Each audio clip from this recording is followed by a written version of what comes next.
morning mga katropa. First vlog of the year. Kamusta ba New Year nyo? Napadami ba? Galaw-galaw, kailangan lusawin natin, kinain natin nung nakaraang holidays.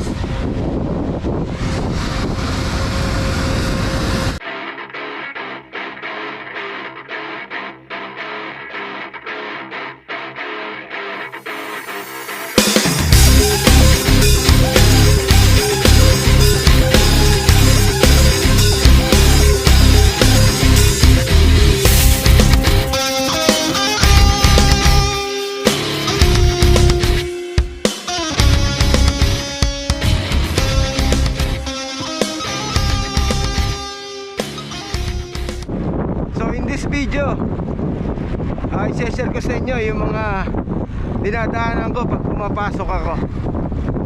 Alright, mahangin ha. So ano to, windy ride.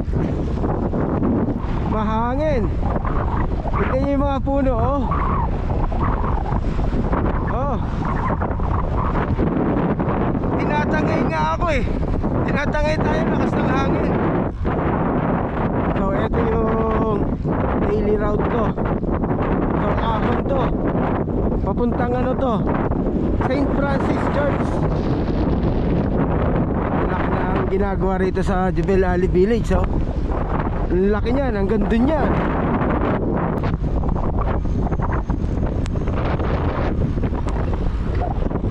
Kanan tayo, labas nito IKEA na. Ayun na IKEA oh. Ang ganda. Hirap lang naman dito. Matagtag yan o.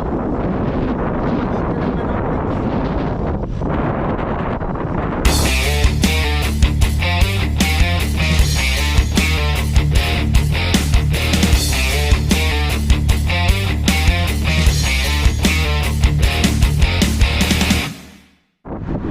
So tatawid tayo dito sa may Energy Metro Station.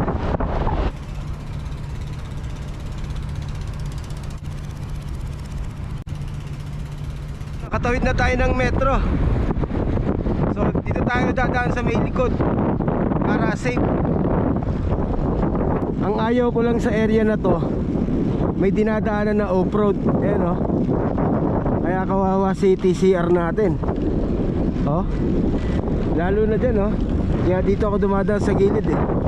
At least dito hindi gaano, pero mahaba yan, hanggang dun yan bago tayo makalabas ng main road. Dito na tayo sa main road. Maganda rito kasi maganda daan. Lakas ng hangin talaga oh.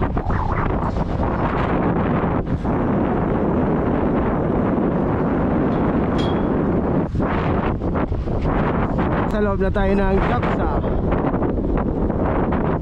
Hanggang dito mahangin pa rin. Oh, ito yung mga puno oh. Grabe hangin, tinatangay talaga ako eh. Malapit na tayo sa warehouse. Yun oh, Arenco. Yun nga pala mga tropa, ayon sa YouTube statistic, mas madami yung viewers natin na hindi pa nakasubscribe kumpara sa nakasubscribe. Ito na po ang pagkakataon nyo. Bagong taon na, i-subscribe nyo na yan. Huwag kayong mag-alala, wala pong bayad yan. Ang hindi mag-subscribe, hindi makakuha ng 13 month next year. Joke lang. So hanggang dito lang to. Thank you for watching. See you next one. Bye bye.